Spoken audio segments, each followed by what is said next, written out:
So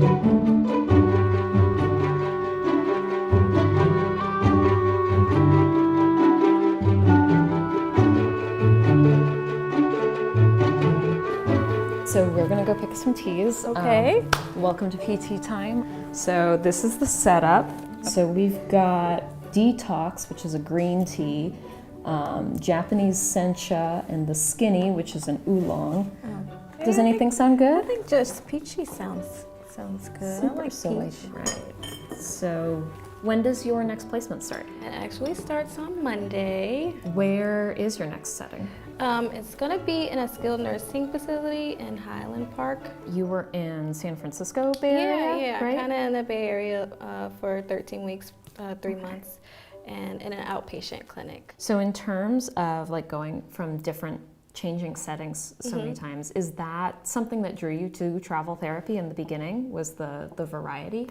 Yeah, because I think just coming fresh out of school, I really didn't know what setting. You know, some people, they're like, oh, ortho, sports, I want it, give it all to me. I'm like, oh, I don't really know. I like ortho, I like geriatrics, I love old people. So I really didn't have a particular setting that I was kind of set on. And I didn't really know where I wanted to live, because I know I didn't want to, because I went to school in Florida. Okay. And I didn't think I wanted to live there. I knew I didn't want to go back home to South Carolina. So that was another reason why I decided to do travel. Have you had the opportunity to go a lot of other places other than where your placements have been? Yeah, I always try to, wherever I am, try to venture out and kind of see what the location has to offer. And you're in a SNF next, yeah? Yeah. So we'll see how, some people hate it, some people like it. I don't know, we'll see. We recently, did our big PT survey, and in terms of people who are looking to change jobs, one of the things that I was really interested in seeing was that, of course, there's a lot of PTs who say, outpatient ortho, that's my life, that's what I want to be doing. Right. And of course, there were a bunch of those who were saying, I do want to change jobs, but I'm going from outpatient ortho to outpatient ortho. Right. But there were several folks who were saying, I work in a SNF now, I want to keep working in a SNF. Yeah. Which is really interesting, because you hear so many stories about Yeah. SNFs. Going into that situation, because most of it is kind of basically Medicare fraud, you just kind of have to know that it's your license, do what you think is right, and that's kind of how I'm going into it, not letting what other people think kind of affect that. Going into it with a positive mind. Yeah, definitely. I mean, I think it's probably true of a lot of just new experiences, right? Yeah, exactly. We've talked a lot about how much you love travel therapy, which this is also your blog, right? Yeah, and you're the Purposely Traveling. Do you want to talk a little bit about that and kind of what? Sure. So I think I started it because on my Instagram I would get like a lot of DMs and questions from other physical therapists who are either in school or kind of open to travel, just kind of asking me like, hey, how did you get started? What do I need to do? And things like that. So I kind of just said, all right, I can't answer 20 people. Let me just put it all in one place. So that's kind of how I got started. I think in our community, you don't really, when I say our, I mean like, African American community, you don't really know about all of the medical professions. You just kind of doctor, nurse, and that's kind of all you know. But it's like you have so many other allied health professions that people don't really know about: occupational therapy, respiratory therapy, speech therapy. So I just kind of wanted to shed a light on, on that as well as travel therapy. Yeah, because I love it. Yeah.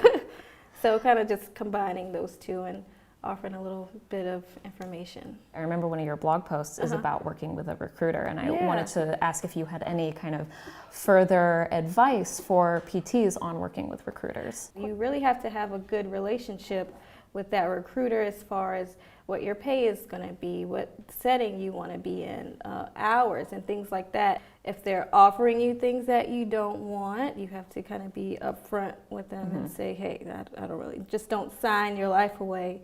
Find another physical therapist who may be doing travel, who has been working with a certain recruiter for, a certain amount of time, because that just means that they're, been consistent and just a good recruiter. If you're just coming out of PT school and you're saying, you know, maybe I want to do travel therapy, maybe I want to find another job somewhere else, how do you identify that? How did you go about doing that? It's kind of like a word of mouth thing in the PT community, which you shouldn't accept as your, you know, your first salary, because they will try to lowball you as a new grad because they think, you know, they don't know any better.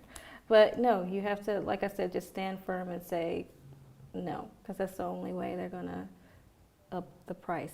Because, you know, you went to school, you're smart, you know what you're doing. You might have a lot of debt that you need to pay Yes, off. yes, you gotta pay those loans back. So in terms of tips that you have never read on clinical tips for new grad PTs, employment tips for new grad PTs, in terms of the other things that are the practicalities of everyday work, what would you suggest? Like I said, I'm from South Carolina, and there I couldn't have, I had these really long braids, and that was an issue even if I wore them up. But here in California is very different. You see people working the front desk with like purple hair, nose piercing. I couldn't wear my nose ring, but here they just really don't, I don't want to say they don't care, but they really don't judge you for that. So I think that's pretty cool. Southern California. I know, just so chill. Yeah, which I guess then is like a, you know, even when you're quote unquote just traveling around the United States as a PT, then there's still these somewhat major cultural differences to be aware of. Right, but it can be good and bad because when I first started working out here, mainly my last rotation at the hospital in Antelope Valley, they could tell that I wasn't from here because I would, you know, walk in the room like, hey y'all, how you doing? Can I come in? And things like that. Whenever I catch eye contact with somebody, I would smile. And they would look at me like, why is she smiling at me?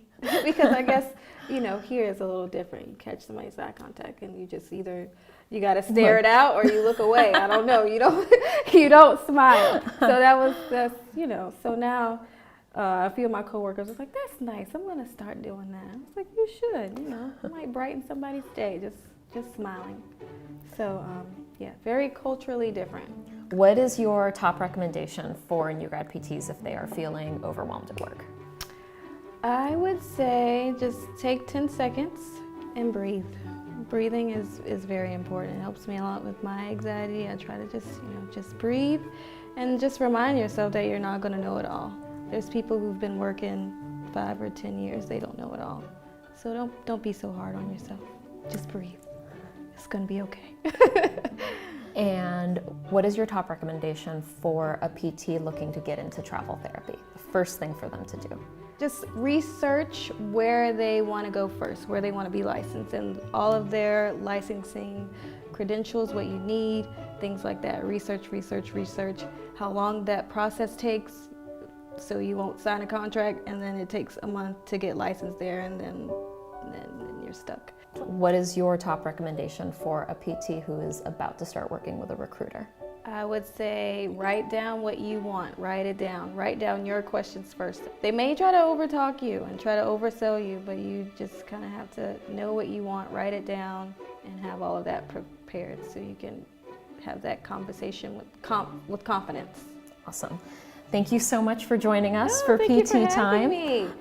PT was awesome. I'll just take these two to go. I'm just kidding, but no, it was great. I love what you said. Thank you so much for having me. Hopefully I can come back.